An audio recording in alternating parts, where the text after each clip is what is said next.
to Wonderland. Over the hills or here or there, I really wonder where she lay, shape of it, love me, send on up of it, the day, shape of under the dead, lip of it, lay, say the dead, Lord, day, shade of that, let that day, shape of let it, let it, Lord, Lord, Lord, Lord, Lord, Lord, Lord, say it, let it lay, shape of my bed on a day, say, love of the day, come on, play.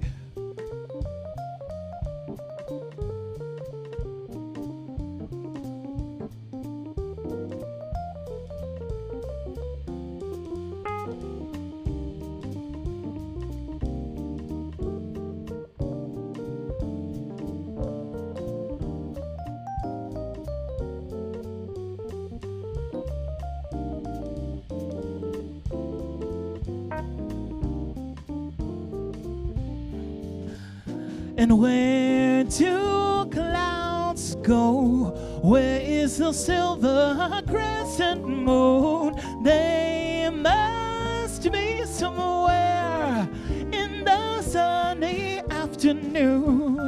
Alice in Wonderland. How do you get to Wonderland? Over the hills or here or there, I really wonder. I really wonder. I really wonder where.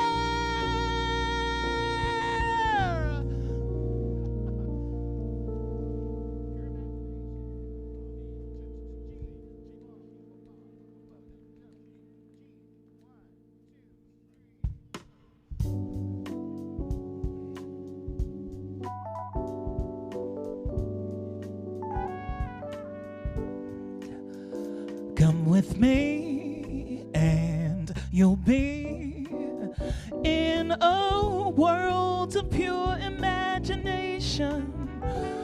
Take a look and you'll see into your imagination.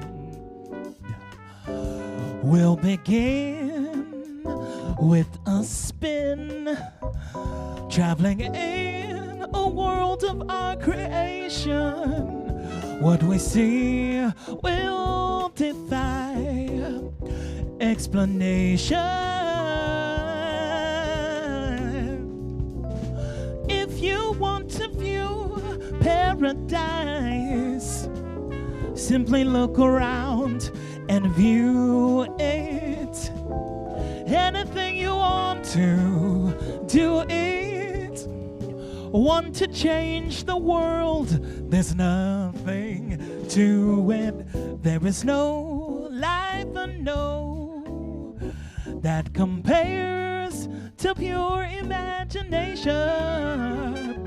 Living there, you'll be free if you truly wish to be. Come on, play.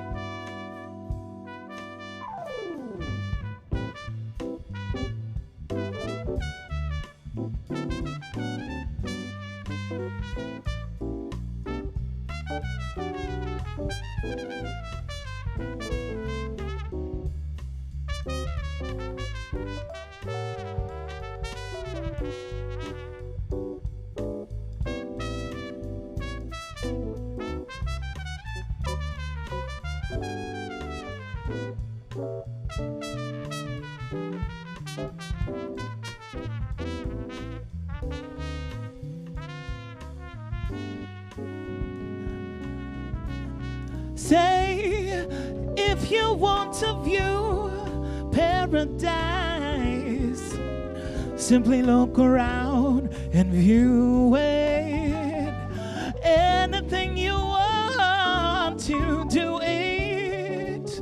Want to change the world, there's nothing to it. There is no life I know that compares to a pure imagination. Living there, you'll be free if you truly wish to be. You guys make some noise for the class of 2026. Yeah.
Today marks a pivotal moment in your journey into medicine, the white coat ceremony.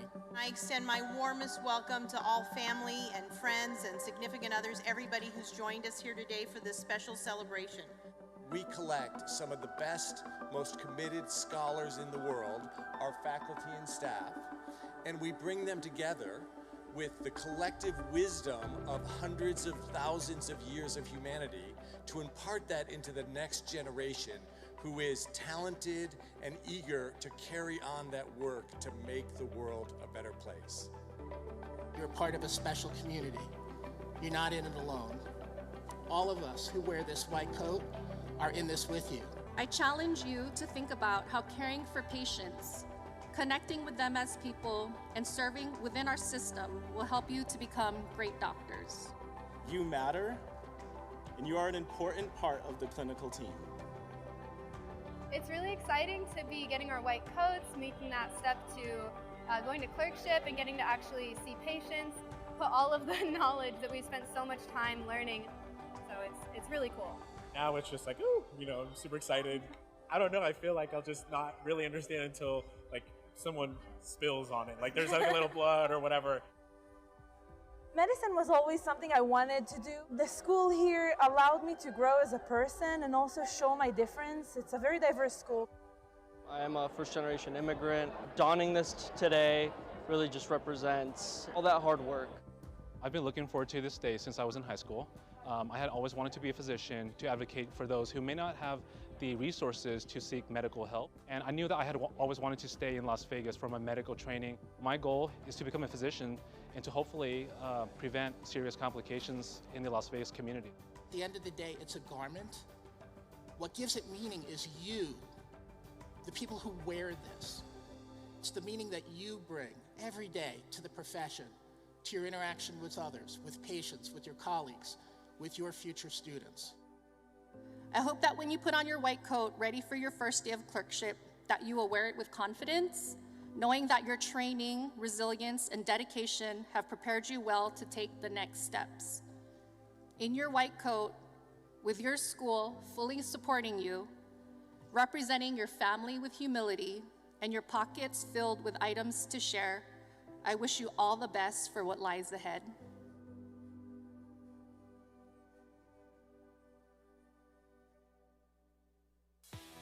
So I matched psychiatry at UNLV. I feel really happy. It was my first choice. Today I matched pathology at UC San Diego. I'm feeling absolutely ecstatic about it. I matched into anesthesiology at Harvard, and I'm super excited. It was my top choice. I'm very excited to go into residency, and I'm really glad that I get the chance to do it here because over the last few years, I feel like Vegas has actually grown a lot in terms of our healthcare system.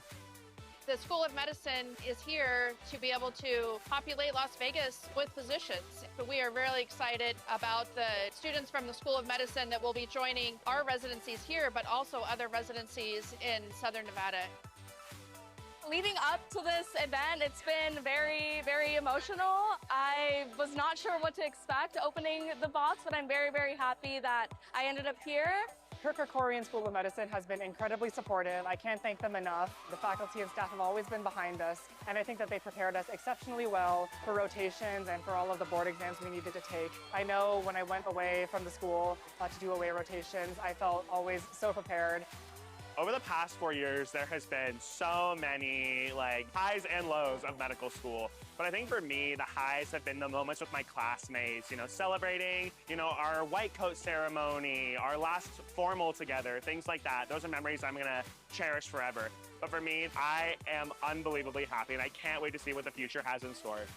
The one piece of advice I would have for the students is to slow down, take a breath, and enjoy every moment. This is an incredible time in their lives and in their professional careers, and I hope that they just are able to remember and cherish this special time when they've discovered what they're going into. I just want to tell you students, you earned it. This next phase, these next few months are going to be a little bit scary, but just remember, you belong here, you deserved this, and you earned it.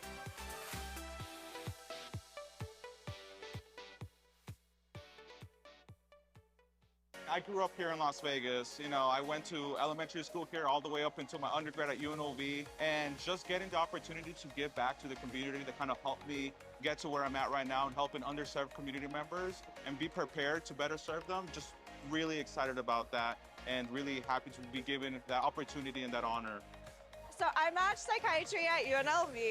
I feel really happy. It was my first choice, so I'm really happy to stay home. I'm born and raised, so I really couldn't have asked for anything better.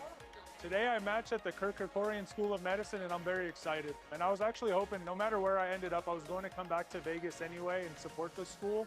I matched anesthesia here at Mountain View, and I'm from Nevada, so having trained at the Kirk Kerkorian School of Medicine, it's really exposed me to our community, and I think training in anesthesia here will help me continue to help the community, and I'm very, very excited to give back to Las Vegas.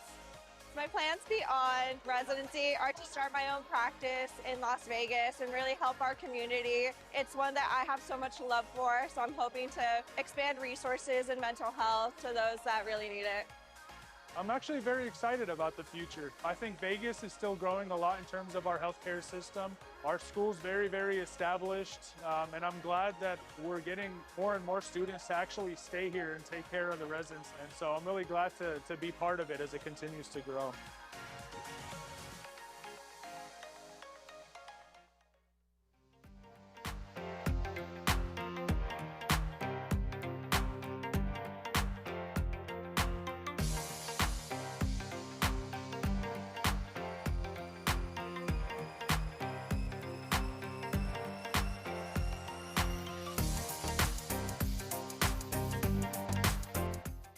Good afternoon, and welcome to the commencement and academic hooding ceremony for the Kirk Kerkorian School of Medicine at UNLV. Please take your seats and silence your phones, as the event will begin momentarily. Professional photography is being provided, so we request that you remain in your seats throughout the ceremony. Thank you, and congratulations to the class of 2026.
Welcome, everybody.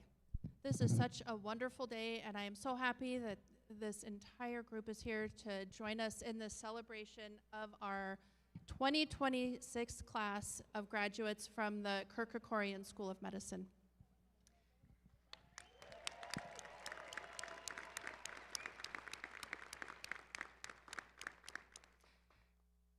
I'm Allison Netsky. I'm the current dean at the Kirk Kerkorian School of Medicine and have been at UNLV since we opened, and I'm so happy to have had the opportunity to be here for every graduating class. Such an exciting time. I want to ask everyone now to rise for our national anthem, sung by Gary Fowler and accompanied by the UNLV Jazz Combo.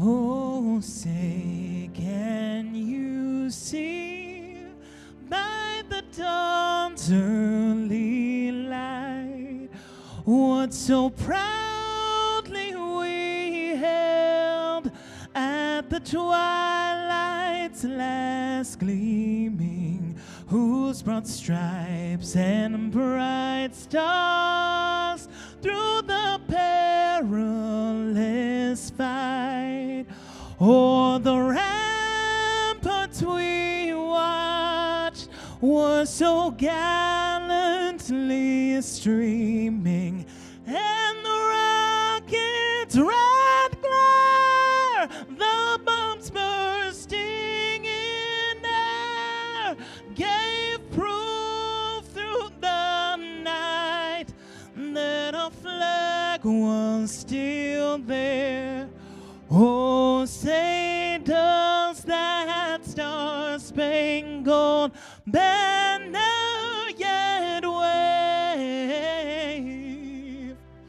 o'er the land of the free and the home of the brave?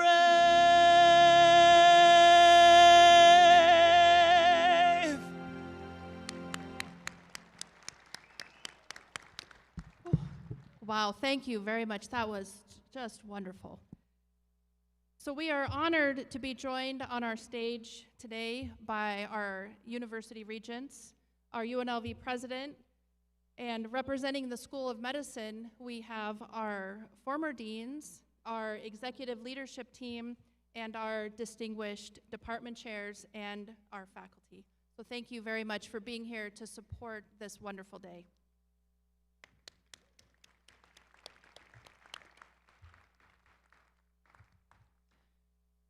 As we celebrate the next generation of our physicians today, we must recognize that their journey would not be made possible if it wasn't for the generosity of our community, including our donors.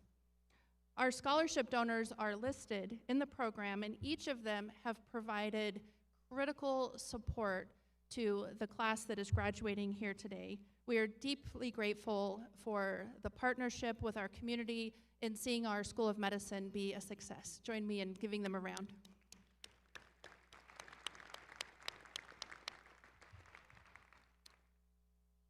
For our next set of introductions, I would like to ask each person or group to just stand or wave to be recognized. First, Miss Emily Ames, president of the graduating class and today's student marshal. Ms. Ames was also selected to deliver today's student address.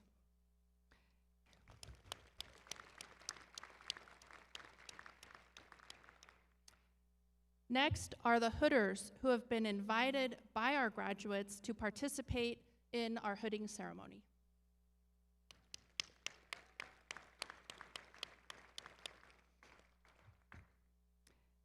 The faculty of the School of Medicine. Without you, none of this would be possible.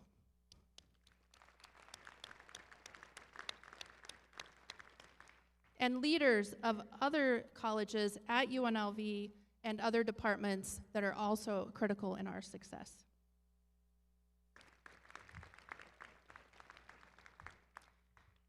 So as I stand here today, I cannot communicate enough to tell you how proud I am and how much this is a proud day for UNLV and a proud day for Nevada overall.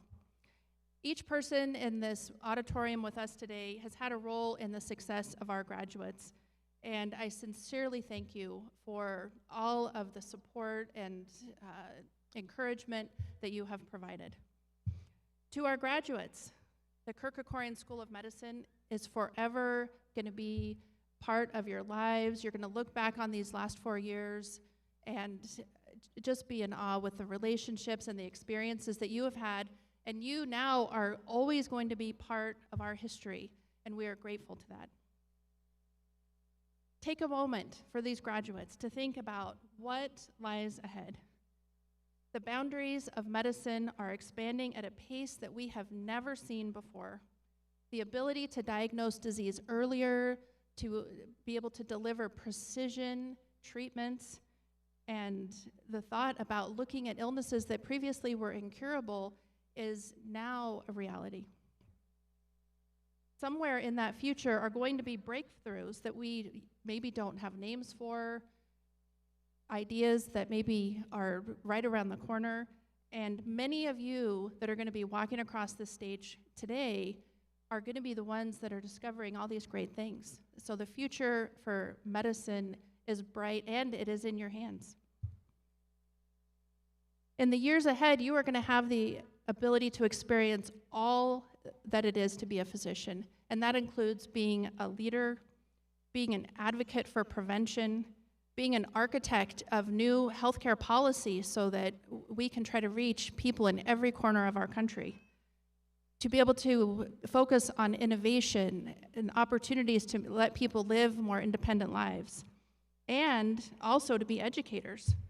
Some of you may be up here one day leading the next generation of medical students and having a life in education.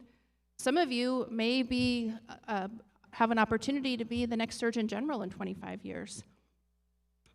We also have people in this class that will be working and living in rural parts of America where you are the lifeline to that community. But the one thing that you will all have in common is that you have the ability to walk side by side with your patients in some of the most vulnerable and sometimes defining parts of their lives, and they are going to be counting on you, and we know that you will not let them down. If you think back to the summer of 2022, it might seem like a lifetime ago, and you think about how many things have changed and all of the things that you have learned and all of your abilities and the fact that you've delivered babies and you've been in the OR and you know how to scrub in and you can present, information on rounds at the drop of a hat. And it's just incredible to see the growth. And in these next, 3, 6, 7 years of your training, you are going to be awed at how much you are going to be able to help your fellow neighbor and your family and your friends. So as you begin your residency, whether you are at the Kirk Kerkorian School of Medicine or if you're leaving Nevada and having the next part of your education elsewhere, I encourage you to continue to have bold ideas, to stand up for what is right, and lead with kindness and curiosity. The world needs your voice, it needs your humanity, and it needs your brilliance. So on behalf of the Kirk Kerkorian School of Medicine, congratulations. We are so proud of you and so happy to be here to experience this day with you.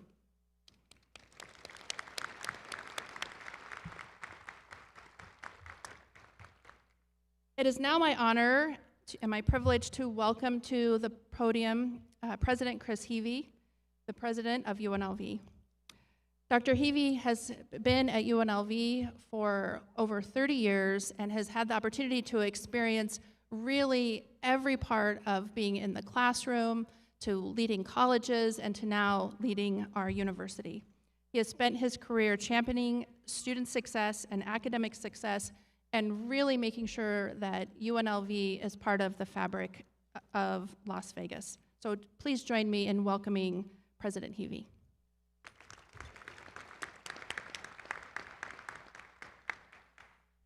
Well, thank you, Dean Netsky. and I am so truly delighted to be here with all of you today.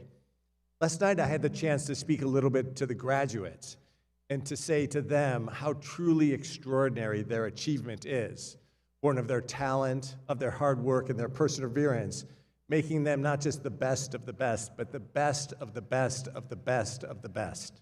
And so congratulations again to the graduates. But today I want to focus a little bit more on everyone else here today, because we did this too. As taxpayers, policymakers, as parents, as members of this community, we created the opportunity for these incredible individuals to be trained to become the most powerful healers ever to walk out of medical school. And so everyone in this room deserves credit today. Especially to the parents, we've all heard the expression, kids these days. Not of these kids. You did extraordinary work to make a next generation that everyone in this room is so proud of. And especially to the faculty members who devoted their lives not just to healing others, but to training the next generation of healers so that their work will ripple through the future decades with impact that is really, truly unimaginable. Everyone in this room made this university possible, made this amazing medical school possible, and everyone in this room is a part of the accomplishment of these amazing new doctors. So congratulations to all of us. It's truly fitting of the celebration we're going to have today, what we have all achieved together. Thank you very much.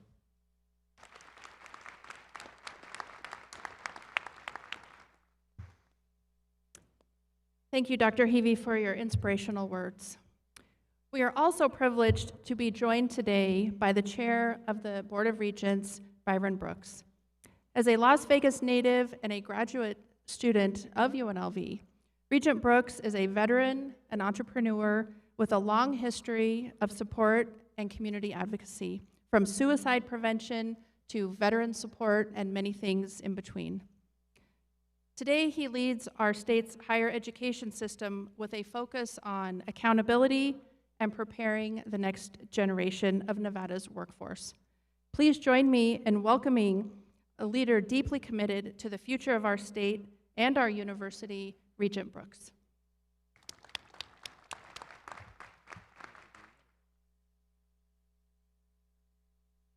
Thank you very much. It is a real honor and privilege for me to be here before you today. I'm just reaching into my pocket to grab my glasses. So it's great to be here to celebrate this significant milestone in your academic career. I'm not a doctor. I don't have the letters after my name that you've spent years earning, and I can appreciate that some of you might be looking up at me and thinking, why is this guy up there giving us a commencement speech? It's a fair question. Sometimes meaningful things can be said about a profession when they come from people standing just outside of it. The ones who have sat in a waiting room, the ones who've held a loved one's hand while they're waiting for a diagnosis, the ones who have watched someone in a white coat walk through the door and alleviate the uncertainty that's filled the room. And I can share with you that I've experienced those moments. So today I'd like to speak to you about moments and not medicine, because that's what your career will be made of. Not charts, not diagnosis, not the sheer volume of knowledge you've attained over the years, which makes you extraordinary. Your career will be made of moments, not unlike moments you've experienced here at UNLV, because you didn't just study, you rewired yourself. You memorized things that most people can't pronounce. You pulled nights that blurred into morning. You pushed through moments of doubt and showed up again and again. You sat with complex medical, ethical, and emotional moments and learned how to make decisions while sitting in that space. There were moments, I'm sure, while here at UNLV that perhaps you thought quitting might be a reality. And you showed up day after day despite many challenges, and that's no small feat. Medical school is one of the most demanding intellectual and personal journeys a person can undertake, and every single one of you completed it. Let that sink in for a moment, because you should feel genuinely proud of this accomplishment. So your career will be made of moments. The moment a frightened patient finally exhales because you've explained something very clearly to them. The moment a family realizes that they're not alone. The moment you walk into a room, tired, maybe on your third shift, and you're still showing up because someone's counting on you. These moments are quiet, they won't make headlines, but they will shape who you are and your career. You're entering a profession that asks more of its people than most any other. It will ask for your time, your focus, and your compassion. You've already done something remarkable. Your families know it, the faculty here know it, and staff know it. And soon, communities will get to see how remarkable you truly are. So congratulations, class of 2026. Go remind the world what it looks like when someone dedicates themselves to caring for others, and go Rebels.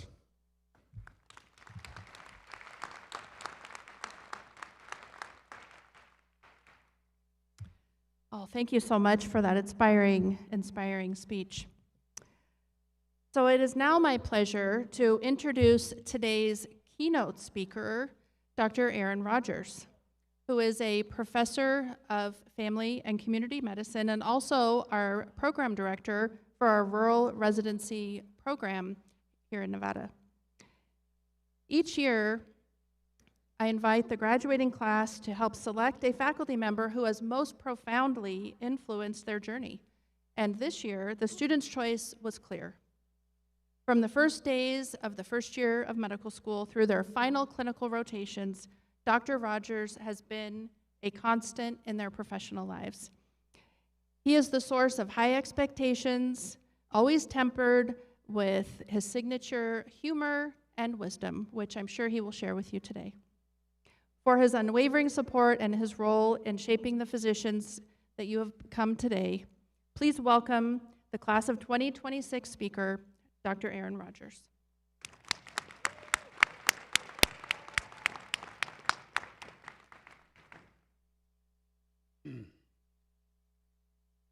Thank you.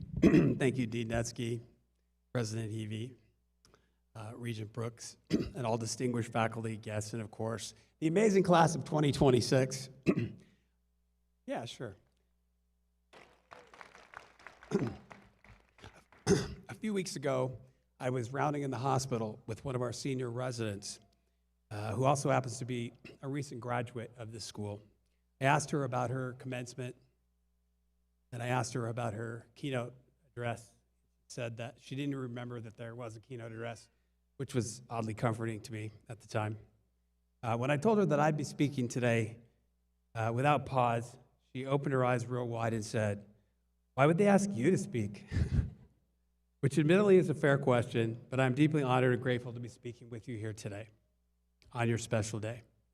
Before I get going, I just want to acknowledge quickly acknowledge two other groups that are here today. First, the faculty that are seated behind me and also up here in the front row. I've had the privilege of working with most of them over the last 5 years, and I can tell you that, and I hope you know this already, that they care deeply about your medical education, but even more importantly about you as individuals. I would also especially like to thank Ann Diggins, the Assistant Dean for Student Affairs. I've been in many meetings with Ann, especially as a clerkship director, and there is no better advocate for any of you than Ann. So can we give Ann a hand?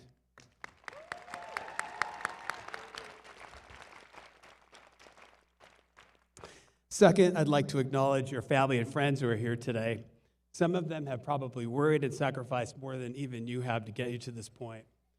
Long after today is over, after you've turned in your fancy robes and your fancy hats and taken all your pictures and your hugs and said your final goodbyes, and sadly, if you weren't aware, some of you, this will be your final goodbyes for some of your classmates. But after this day is over, these loved ones are the ones that will be with you tonight and going forward in the future. Now, I know this is your day, and I'm keenly aware that after everything you've been through to get to this point, the MCATs, the lectures, the classes, the clerkships, the shelf exams, the boards, the residency applications, matching, and so on, the only thing standing between you and one of the most important moments of your entire life is me. So I'll try to make the next few minutes worthwhile. And also, it gives you one last chance to bail on this whole doctor thing if you're not entirely sure. Class of 26, you're entering a world of medicine that has changed dramatically, even just since you started medical school. Back then, just 4 years ago, for example, ChatGPT didn't even exist. Can you imagine a world without ChatGPT? The pace of innovation, changes in technology, and medical advances has been incredible. But alongside these changes, and sometimes, unfortunately, as a result of them, we are seeing growing patient mistrust, especially after COVID, and thanks to our friends, Dr. Google and Dr. Reddit, et cetera. We're seeing increasing complexity in how we manage patients, and sadly, we're seeing a steady rise in physician burnout. So, as most of you will be starting an internship next year, and as a residency program director for several years, I'd like to offer you a few pieces of advice today that I hope that will be helpful. And I'm going to do it in the form of 3 brief stories. You're going to know where I am in my presentation with the number of stories. All right, story number 1. My first week of residency was a complete disaster. I had just moved to the town of Las Vegas, Nevada. I was going to work at UMC Hospital, which most of you, if not all of you, have worked there. On my first day, I got way behind. The patients were a lot more complex than I thought they would be. I wasn't getting my notes done. I was running late for rounds, and as such, they were paging me on pagers. I don't even know if you guys know what those are. Back then, I didn't know how to use one too well. Also, we didn't have cell phones. This was 26 years ago, so I didn't know how to return the call. I didn't know how to use the phone at UMC. And what's worse, the rounds were on the 5th floor, and I was on the 2nd floor. And for those of you who've been at UMC, there's this weird thing with the elevators where you can't get from the 2nd floor to the 5th floor unless you go to the 3rd floor. Nobody told me that. So after a short while, my attending was getting more frustrated because I couldn't get there. And I heard my name paged overhead. I don't think I've ever in my whole career, 26 years at UMC, ever heard anyone's name paged like a code.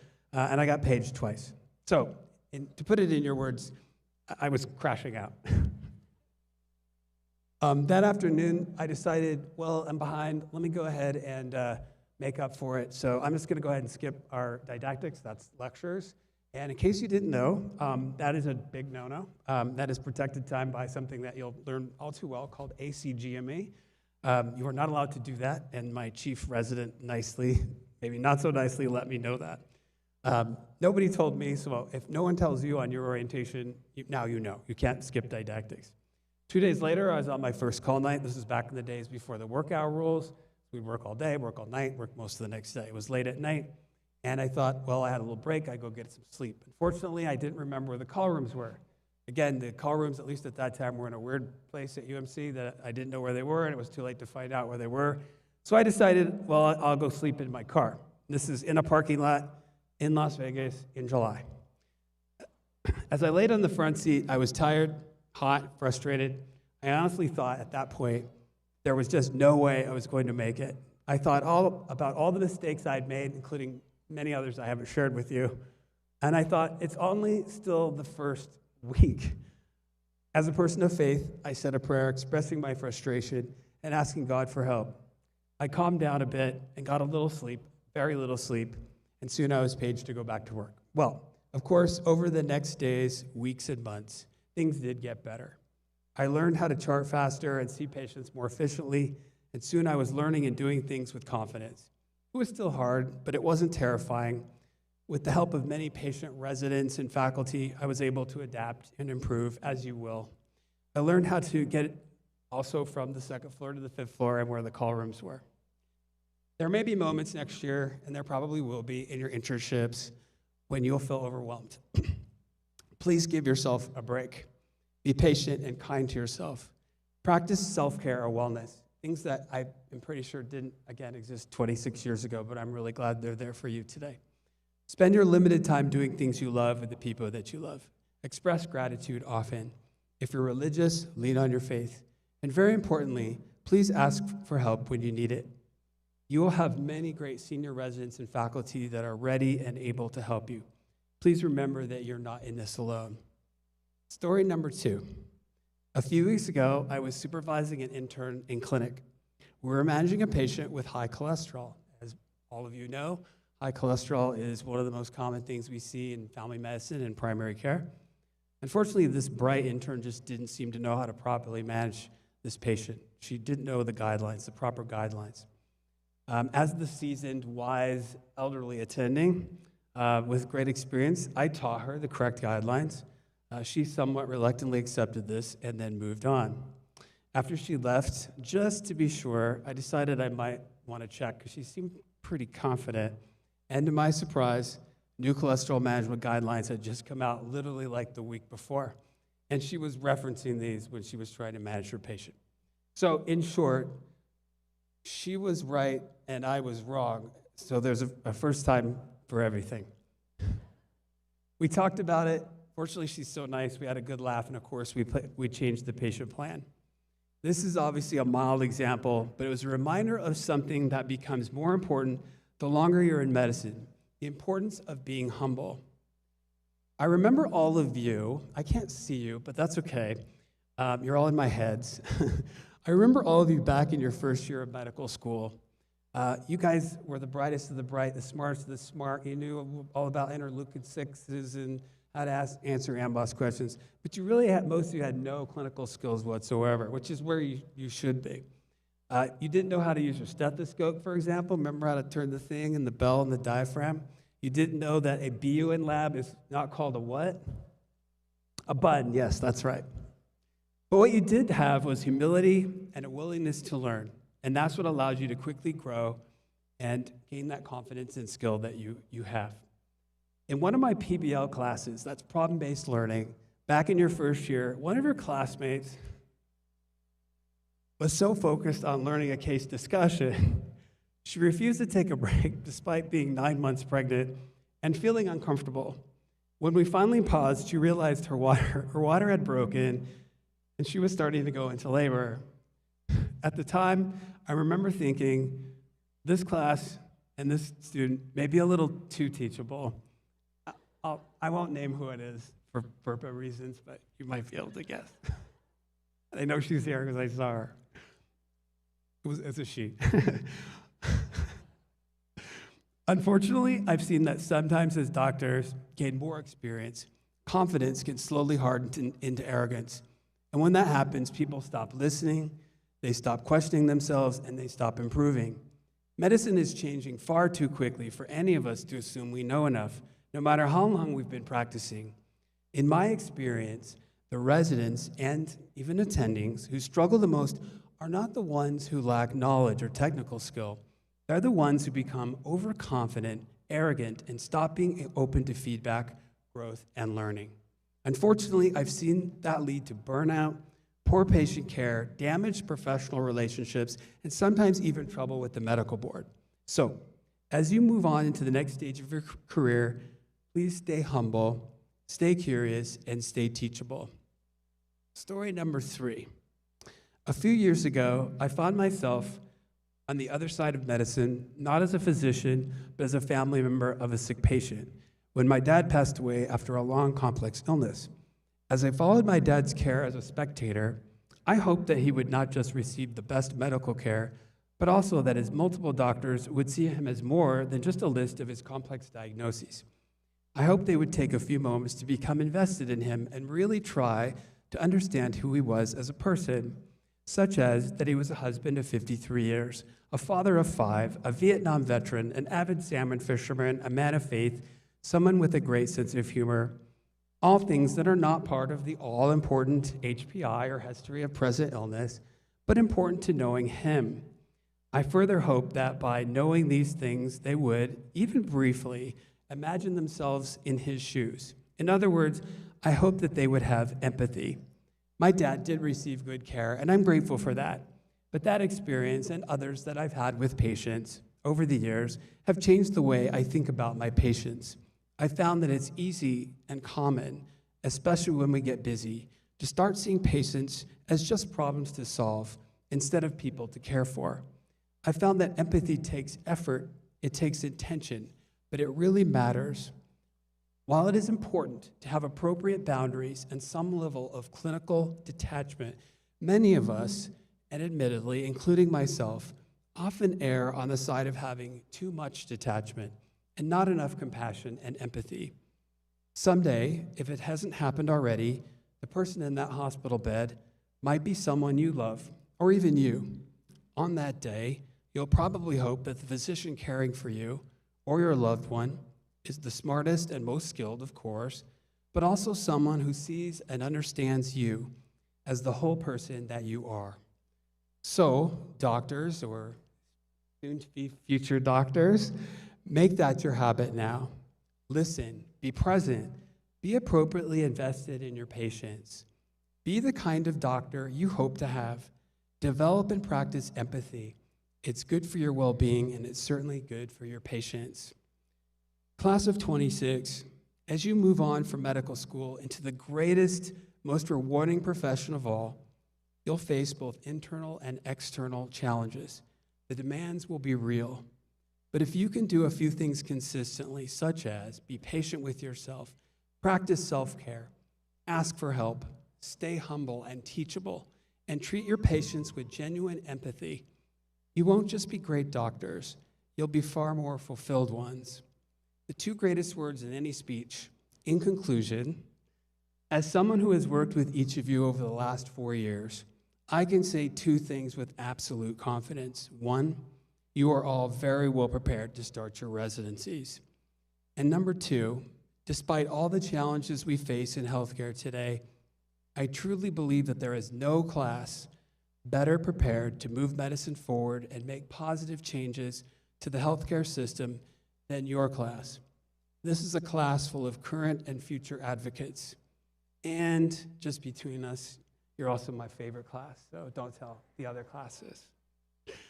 It has been an honor to be a small part of your medical education. I look forward to seeing what you will all accomplish in the years to come. For those of you moving away, I hope you'll all come back to Nevada after your training. I wish you nothing but success and fulfillment. Thank you, and congratulations, class of 2026.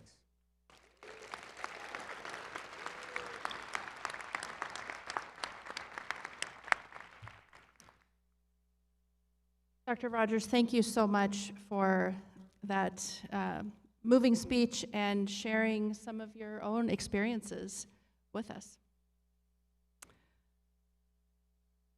All right, next, the important part. I will ask President Heavey to join me in conferring the degree Doctor of Medicine to our graduates.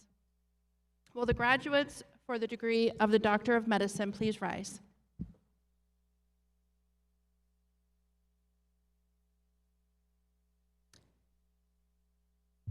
Dr. Heavey, having fulfilled all of the necessary requirements, I have the honor to present to you these graduates for receipt of the Doctor of Medicine degree. It is with utmost pride that I confer upon you the 6th graduating class of the Kirk Kerkorian School of Medicine at UNLV, the Doctor of Medicine degree. The degree signifies that you qualify to join the profession of medicine and that you accept the rights, privileges, and responsibilities thereto. Congratulations.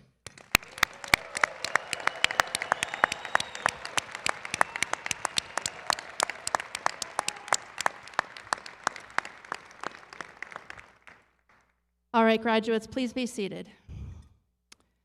I would like to acknowledge a few of our important members of our team. Dr. Robert Hernandez, our Vice Dean for Academic Affairs. Dr. Larry Alexander, the Assistant Dean for Biomedical Science Education. Dr. Nazia Khan, the Assistant Dean of Clinical Education, and Ms. Ann Diggins, Assistant Dean for Student Affairs, who will present our diplomas and the academic hoods to our graduates.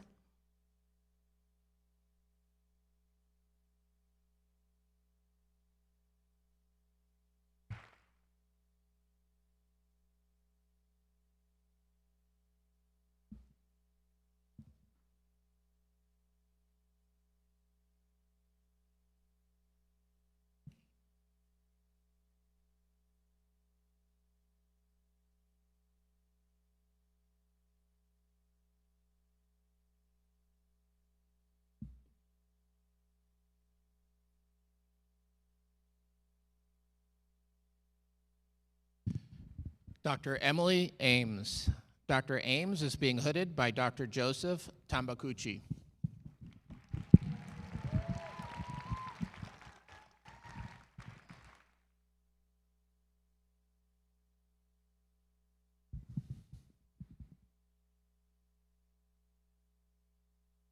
Dr. Carl Aharonian. Dr. Aharonian is being hooded by Dr. Meher Yepremian.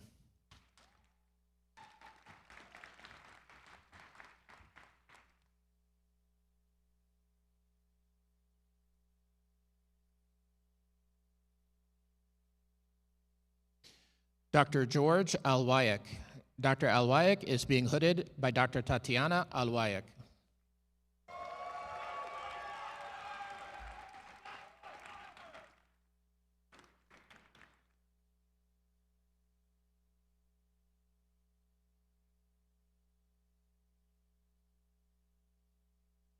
Dr. Justin Atkins. Dr. Atkins is being hooded by Dr. Laura Shaw.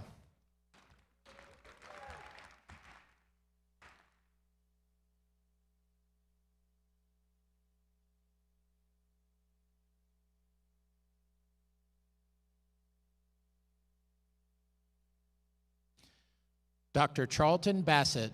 Dr. Bassett is being hooded by Kennedy Bassett.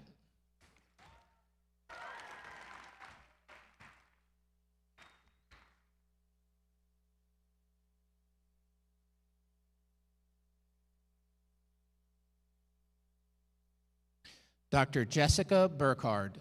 Dr. Burkhard is being hooded by Bridget Burkhard.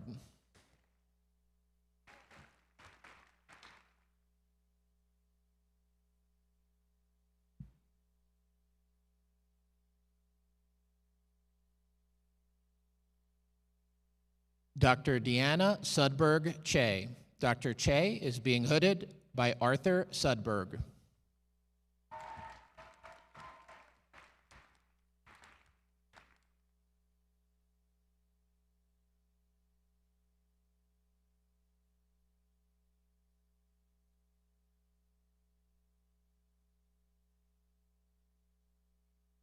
Dr. Tiffany Chen.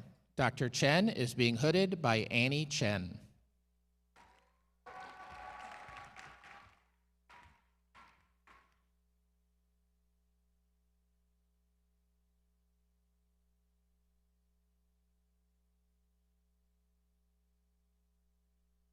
Dr. Eric Chu. Dr. Chu is being hooded by Simon Chu.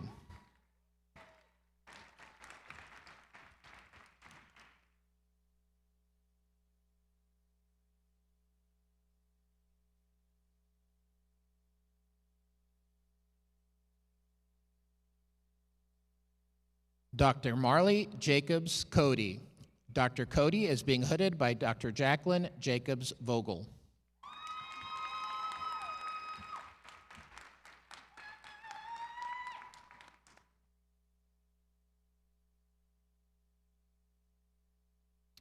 Dr. Mira Dani. Dr. Dani is being hooded by Krish Dani.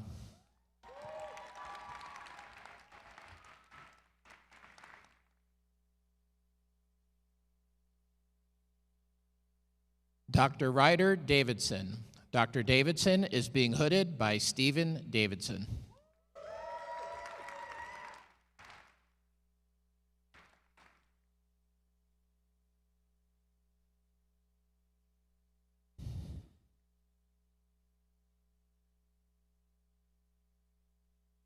Dr. Samantha DeFulvio. Dr. DeFulvio is being hooded by Carmen DeFulvio.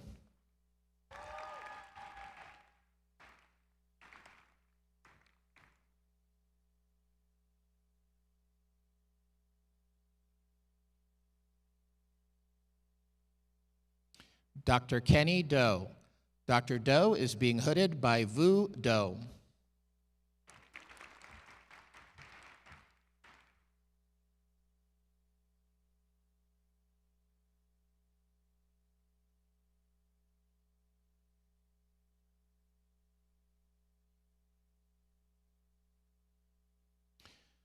Dr. Edozi Ezeanolue. Dr. Ezeanolue is being hooded by Dr. Dolwe Ezeanolue.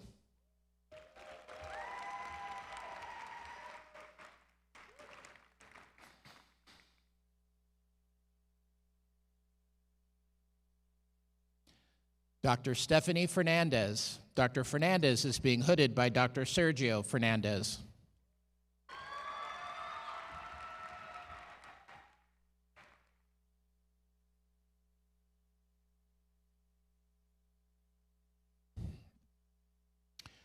Dr. Huma Firdos. Dr. Firdos is being hooded by Madhubai Basha.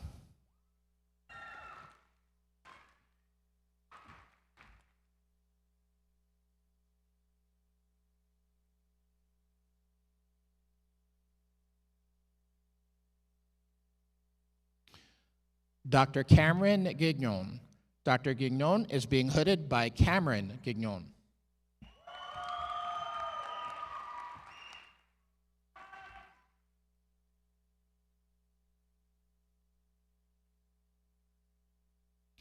Dr. Efren Gomez Beltran. Dr. Beltran is being hooded by Dr. Bertha Beltran Regalado.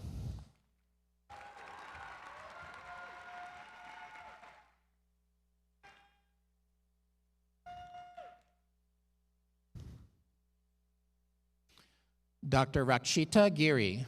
Dr. Giri is being hooded by Ramchandar Giri.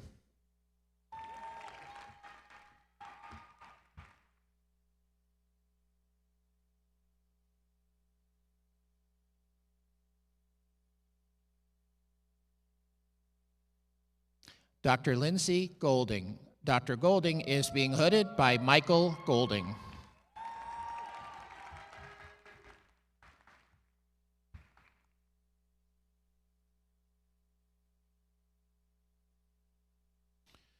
Dr. Ryan Grinnell. Dr. Grinnell is being hooded by Dr. Arvin Akavan.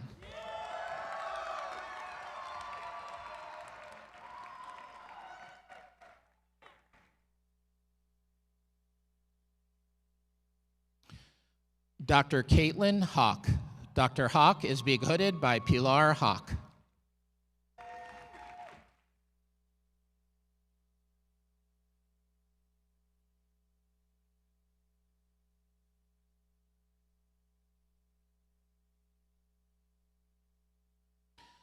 Dr. Brooke Ivy. Dr. Ivy is being hooded by Dr. Pamela Ivy.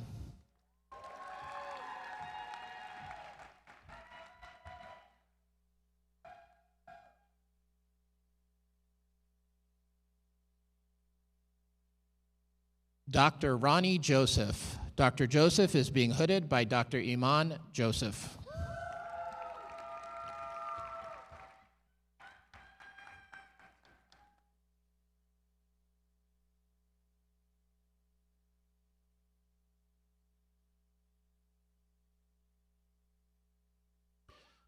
Dr. Temur Khalid. Dr. Khalid is being hooded by Dr. Tanya Khalid.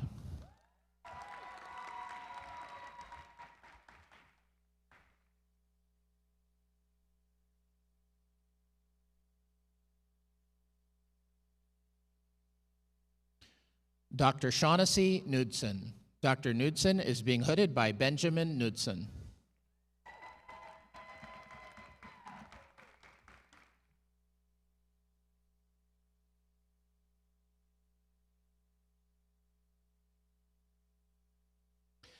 Dr. Henry Krasner.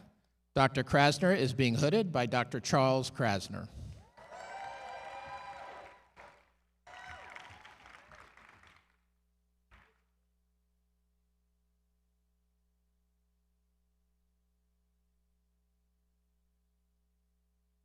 Dr. Reese Kreider. Dr. Kreider is being hooded by Rowena Kreider.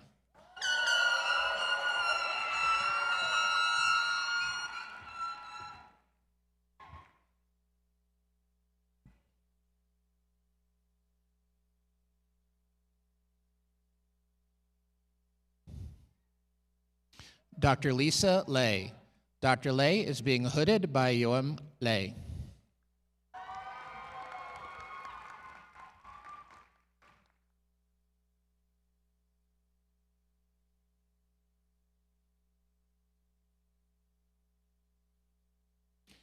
Dr. Daniel Levine. Dr. Levine is being hooded by Dr. Lauren Levine.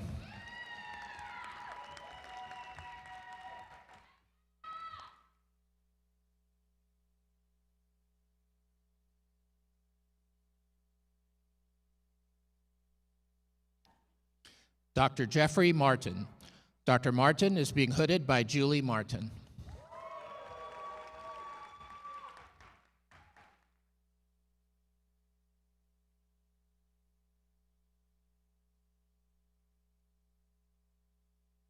Dr. Caden Norman. Dr. Norman is being hooded by Haley Norman.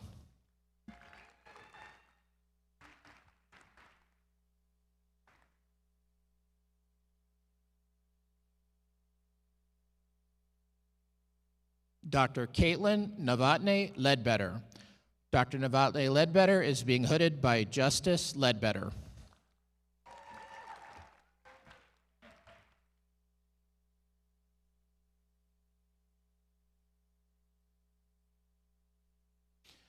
Dr. Christy Ann Alaco.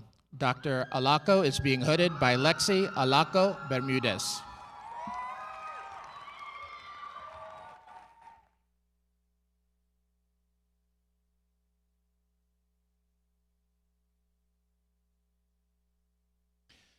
Dr. Sarah Olin. Dr. Olin is being hooded by Kenneth Olin.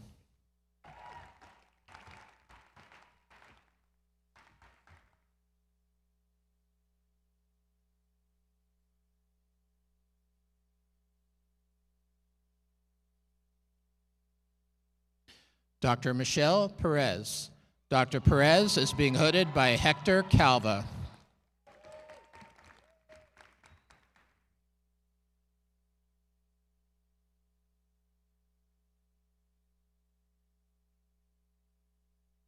Dr. Aaron Peterson.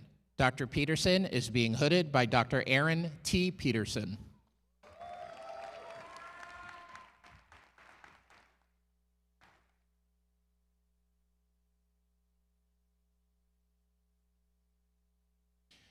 Dr. Axel Rivas. Dr. Rivas is being hooded by Kayla Rivas.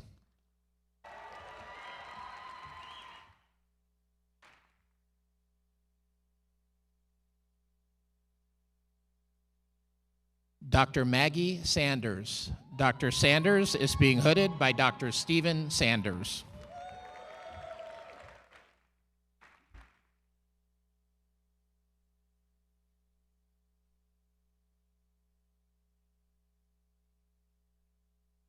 Dr. Raul Sacedo. Dr. Sacedo is being hooded by Hilda Sacedo.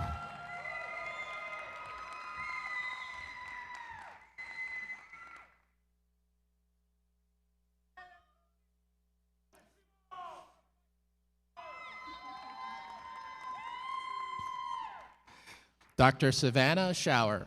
Dr. Shower is being hooded by Evan Shower.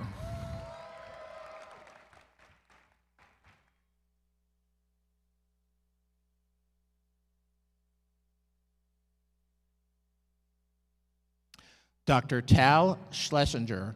Dr. Schlesinger is being hooded by Oren Ben Sheetrit.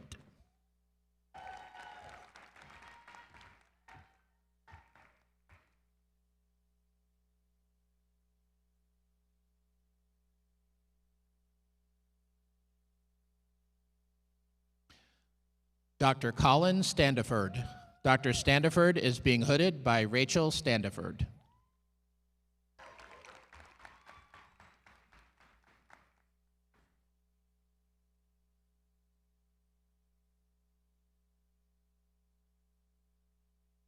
Dr. Noah Svar. Dr. Svar is being hooded by Dr. Ragnar Svar.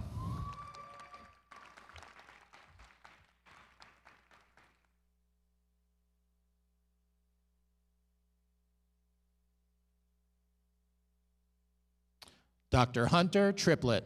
Dr. Triplett is being hooded by Tina Triplett.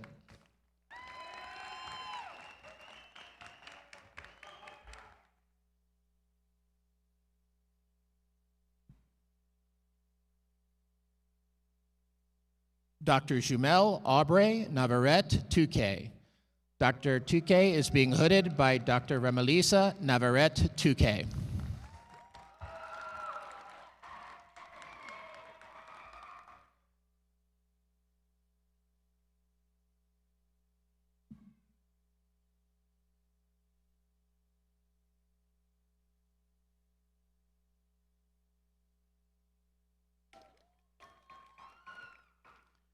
Dr. Rory Twells. Dr. Twells is being hooded by Robert Twells.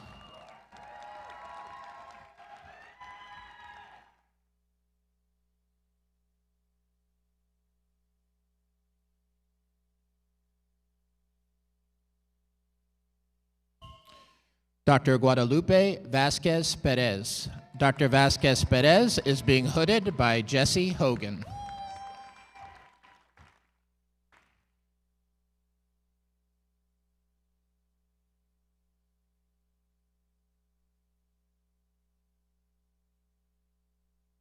Dr. Victoria Winter. Dr. Winter is being hooded by Tanner Christoph.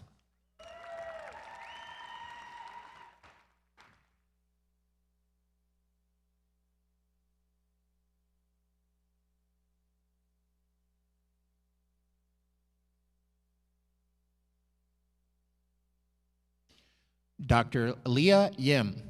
Dr. Yim is being hooded by Seok Yim.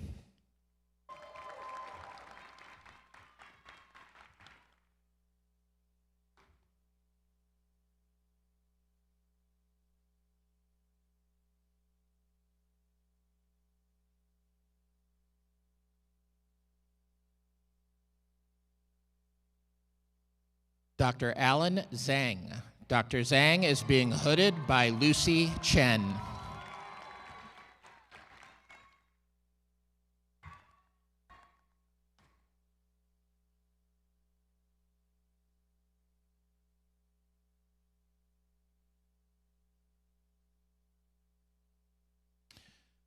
Dr. Michelle Kayun Zhang. Dr. Zhang is being hooded by Li Yi Gua.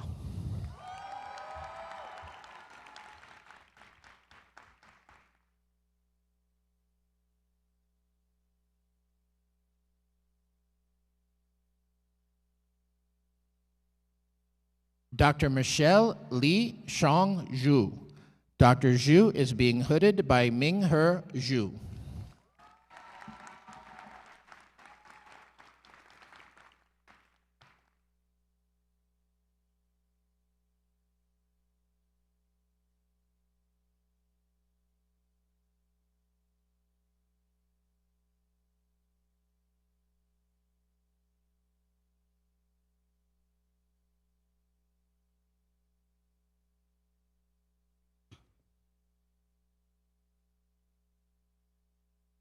Well, as everybody takes their seats, please join me in another round of applause for these graduates.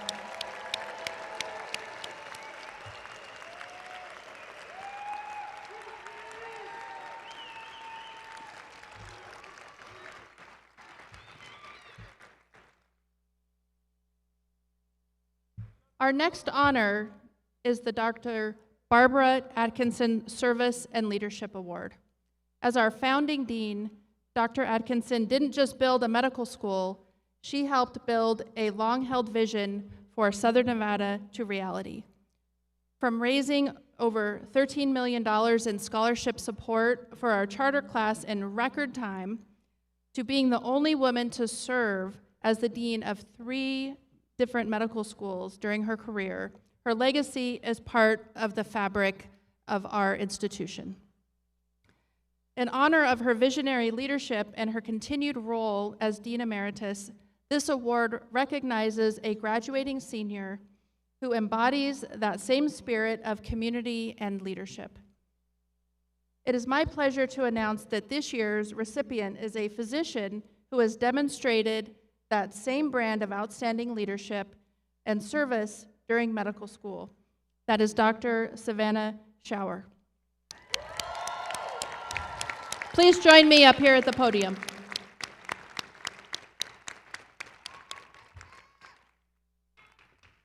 I also want to ask Dr. Atkinson to also join me at the podium for the presentation of the award.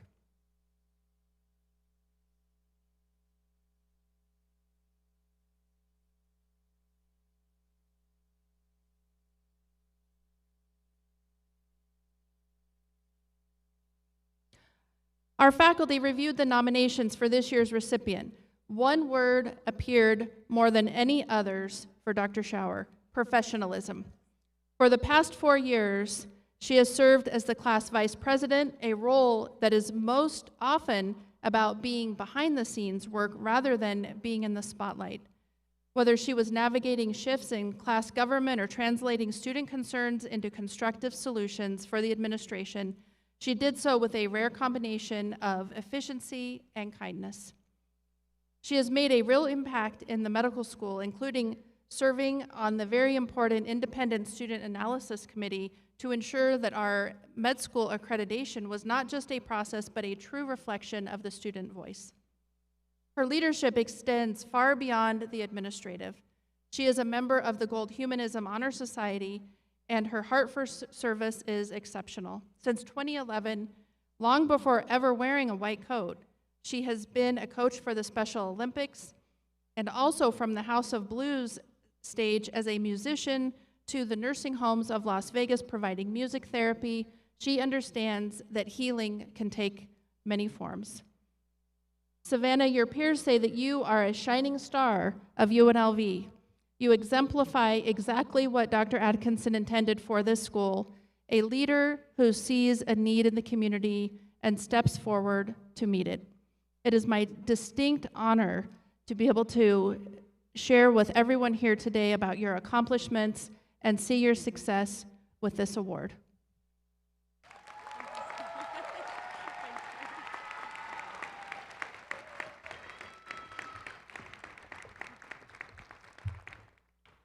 It is now my pleasure to be able to introduce our 2026 class president and today's student speaker. While peers are asked to describe her, the same words come up time and time again: determined, tireless, and respected. Emily has served as class president for the past 2 years, a period defined by students taking on more clinical responsibility. And in this role, she hasn't just been a representative, she has been an advocate. Whether she was sitting on the clerkship committee or working late with our student affairs team, Emily's priority has always been ensuring that every voice in her class was heard and that every concern was addressed. Beyond her administrative role, she has been active in research and has also made a point to share her experiences with the classes following her, offering guidance and mentorship to the next generation of student leaders at our school. She has balanced the workload of a medical student with the responsibility of leadership, and she has done so while remaining a consistent advocate. To share a final reflection on the behalf of the class of 2026, please welcome your president, Dr. Ames, up to the podium.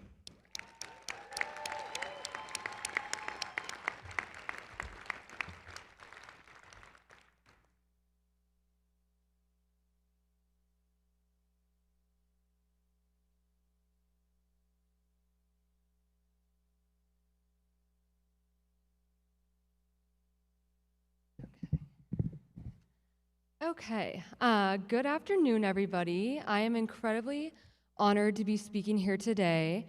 And if I mix up a word or two, I'm just gonna blame pregnancy brain in advance because it makes speaking a little more difficult than usual. And so just bear with me. I just wanna start by saying a huge thank you to everyone who took the time to come here today to celebrate your loved ones on this huge milestone. I think I can speak for all of us in the graduating class when I say we would not be here without you. Thank you to our families, partners, friends, faculty, and mentors. You've been there through all of it: the stress, the long nights, the ups and downs, and now the excitement of starting residency. Your support truly means the world. And to the class of 2026, a huge congratulations. We finally made it, and we should be immensely proud of this accomplishment. This has been a challenging but extremely rewarding 4 years. For some of us, this has been a goal for many, many years, maybe since we were in diapers. And for others like me, this is something we came to after a different path or career. No matter how we arrived here today, we all worked incredibly hard and displayed immense resilience to get here. There are a lot of late nights, a lot of sacrifices and time missed with our family and friends, and a lot of days that we didn't have time to do tasks that non-medical students often complain about but have been oddly satisfying now that we have more free time fourth year, like doing laundry. And over these 4 years, we shared a lot of memorable moments as a class. We started school in a building with bright green walls and no windows, taking anatomy quizzes multiple times a week. We, or at least I, learned what Anki was and how to use an Anki remote, which I would later become inseparable with. And we had our first organ system exam, Heme Onc, which may or may not have humbled a few of us, not to bring up the trauma again, but we figured it out pretty quickly after that, and we've done exceedingly well academically since. And then we started clinical rotations, and we did our best to know what we were doing and to actually help with patient care, but there were plenty of moments when we had no idea what was going on. There was a lot of asking help from nurses before rounds, getting reminded more than once not to break sterile field, and just trying to keep up. We made a lot of mistakes, and there were many hard days, probably some tears, at least for me there were, and also a lot of learning and personal growth. And through all of it, we had each other. I feel incredibly lucky to have been surrounded by such ambitious, incredible people. I have learned so much from everyone here today, and I feel so fortunate that you will be my future colleagues and the people I call when I have a medical question. How lucky are we to be able to just phone a friend rather than going to WebMD? I have to shout out my friend Marley because pregnancy has made me realize how nice it is to have a future OBGYN a text away. So thank you for also easing all my anxiety. And soon on July 1st, we're going to walk into the hospital as interns. We're most definitely going to make a lot of mistakes, but those mistakes will stay with us and teach us how to be incredible independent physicians. One of the reasons that I decided to leave my prior job in finance was because I love that medicine is never static. A constant in medicine is that it's always changing. There's always more to learn, which definitely wasn't ideal for all the board exams we took. For any doctors out there, I'm very jealous that your first aid book was probably about a tenth the size of ours, but that is something I've really come to appreciate. It is incredibly exciting to be part of a field that moves so fast. It means our potential to help our patients will only continue to grow. I was recently reading an article about the new CEO of Apple who said to always assume you're as smart as anyone else in the room, but never assume you know as much as they do. That seemed very relevant and I think a good reminder for all of us as we start intern year and transition from med student to doctor. I know that at times we'll be extremely intimidated as interns, but we do belong, even when it doesn't feel like it. I hope, though, that all of us ask questions and aren't afraid to say when we don't know something. Every person that you come across has something to teach us, and we can learn so much from those around us. We should also remember that we are not doing this alone. Everyone here has so many people that have supported us along the way. There were times when I came home exhausted and sleep deprived, and I had people who reminded me that I could keep going. I want to personally thank my husband for dealing with my stress and for basically reliving medical school through me, even though I'm sure he never expected to have to go through that again. So thank you for always reminding me I could do this. So don't forget to lean on your support systems as we move into this next chapter. And as we move forward, I hope that we remember too to find the small moments of joy. Even on the hard days, it might be through a meaningful moment with a patient or simply free food. A win is a win.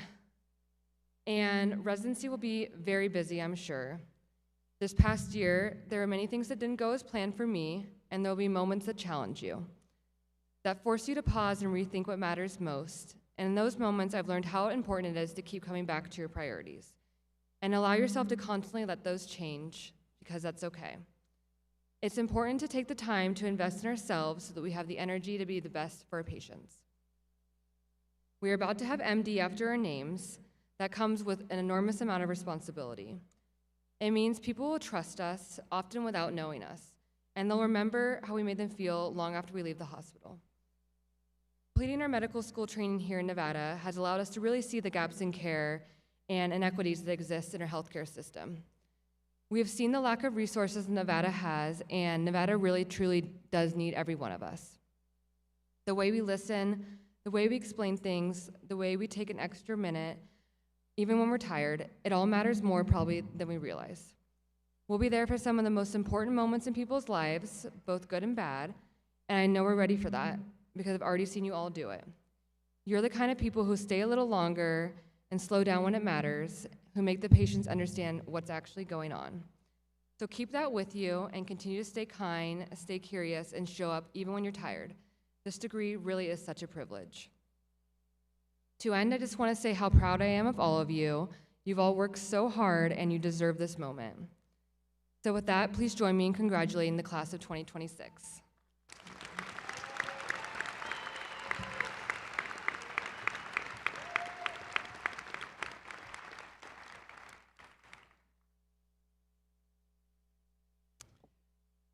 Thank you, Dr. Ames, for those very insightful and memorable words. I would now like to ask my colleague, Dr. Laura Shaw, to come forward and lead the graduates in taking the physician's oath. Dr. Shaw is a professor for family and community medicine and the faculty counselor for Alpha Omega Alpha Honor Society. The class of 2026 selected Dr. Shaw to lead them in their oath today.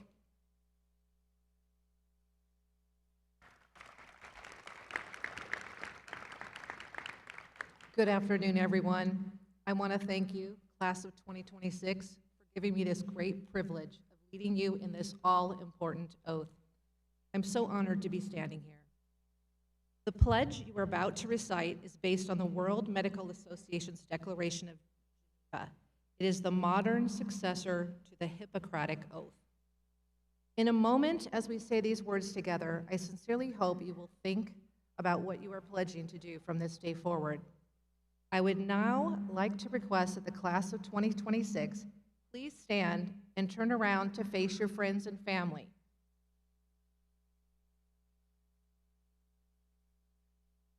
We will now recite this oath, which demonstrates your commitment and dedication to your patients, community, the medical profession, and to your own health and well-being as you start your medical careers. Faculty and any physicians in the audience are also welcome to join the students as we all recite the Physician's Pledge together. It's on page 14. Ready? And you'll say this with me, not after me. As a member of the medical profession,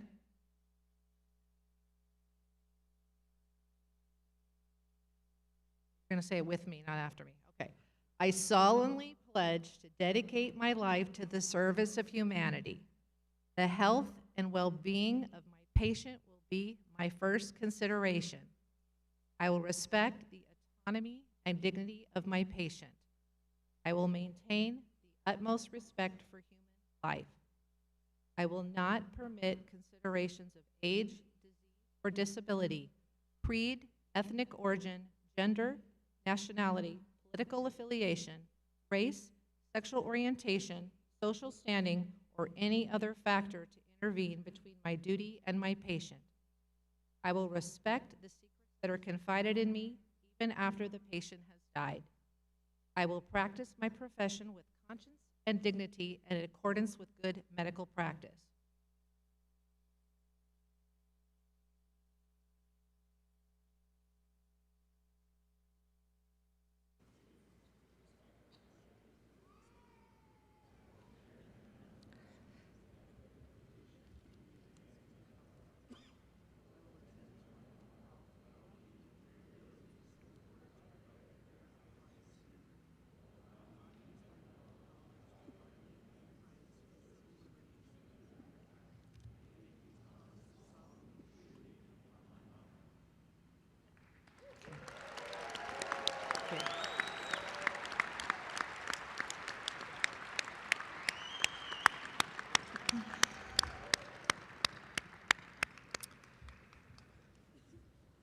Thank you, Dr. Shaw, for leading the class of 2026 in their oath.